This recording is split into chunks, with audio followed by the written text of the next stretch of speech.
PRP treatment in female pattern hair loss या PRP treatment क्या females को करना सही रहेगा क्या? तो दोस्तों PRP, mesotherapy, biotin PRP, GFC, ये सारे ट्रीटमेंट का बेसिक फंडा है कि आपका जो एक्सेसिव हेयर लॉस है उसको कंट्रोल में जल्दी करना, रैपिड कंट्रोल लाना। सेकेंड थिंग आपकी रीग्रोथ बढ़ाना। फीमेल्स में भी आजकल female pattern hair loss, androgenic alopecia नाम की कंडीशन बढ़ती जा रही है। काफ़ी सारी young females because of PCOD और हार्मोनल इम्बैलेंस या इम्प्रॉपर डाइट, स्लीप या वर्क की वजह से या स्ट्रेस की वजह से जल्दी हेयर लॉस के शिकार हो रहे हैं। उनका जैसे मेल्स में फीमेल में थिनिंग होता है, मेल्स में जैसे बाल्डनेस होता है, वैसे ही फीमेल्स में सेंट्रल पोर्शन में काफ़ी सारा एरिया में थिनिंग होता है। काफ़ी सारे फीमेल्स मेरे पास ऐसे भी आते हैं जो यहाँ पे टेम्पोरल रिसेशन की भी कंप्लेंट्स करते हैं।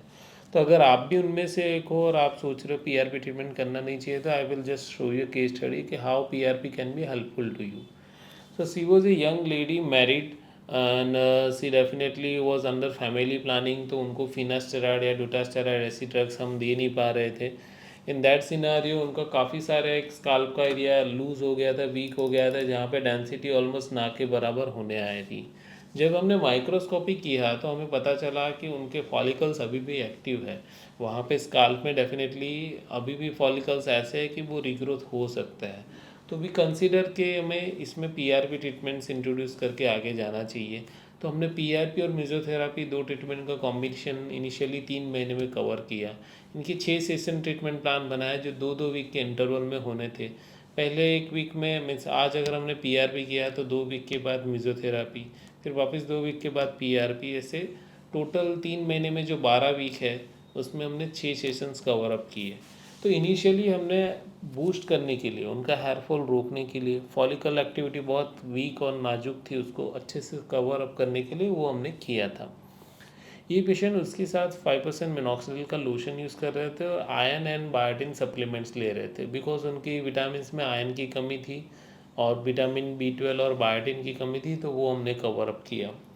तो दोस्तों ये फर्स्ट फ्यू फोटोज़ है जिसमें आप देख रहे हो कि उनका फ्रंट एरिया काफ़ी वीक एंड लूज़ हो गया है। उनका अगर टॉप व्यू देखो तो इसमें भी एक बहुत बड़ा एरिया एम्प्टी हो गया है। अब बाय डिफ़ॉल्ट जैसे ही हम पीआरपी स्टार्ट करते हैं, जो एरिया लास्ट में डैमेज हुआ, अभी रिसेंटली डैमेज हुआ है, वो सबसे पहले कवर अप होता है।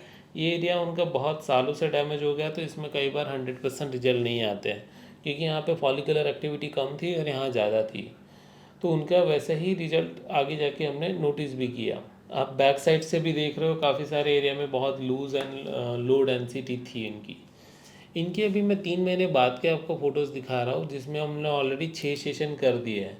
तो 6 सेशन करने के बाद भी आप देखो तो कुछ एरियाज़ बहुत अच्छे से रिस्पॉन्ड किए हैं, जैसे कि ये सारा एरिया जो पहले वीक हो गया था वो अच्छा खासा रिस्पॉन्ड कर गया है। जो उनका ये वाला एरिया है वही स्लो रिस्पॉन्ड कर रहा है।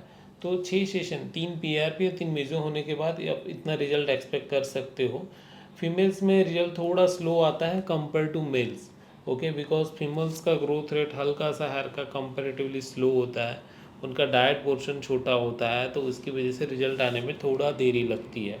दूसरा फीमेल्स में बहुत लंबी हेयर लेंथ होती है तभी जाके अच्छे से रिजल्ट अप्रिशिएट होता है, जबकि मेल्स में अगर थोड़ा सा भी बाल आ जाता है, शॉर्ट हेयर कट रख के भी पेशेंट अच्छा लुक अचीव कर लेता है।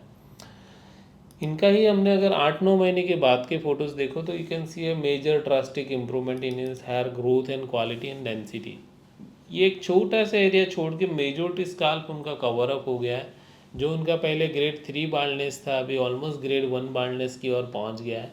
डेफिनेटली इसमें 100% आप रिजल्ट नहीं अचीव कर सकते, बट मेजोरिटी रिजल्ट आप आराम से अचीव कर सकते हो।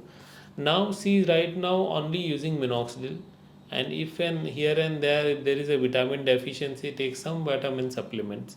तो अभी मेंटेनेंस के लिए सिर्फ उतना ही उनको फॉलो करना है। हाँ डेफिनेटली वो मिनॉक्सिडिल बंद करेंगे तो थोड़ी डेंसिटी वापस कम हो जाएगी। It will not go back to normal या पहले जितना लेवल पे नहीं पहुंच जाएगा, बट डेफिनेटली थोड़ा रिग्रेस हो जाएगा।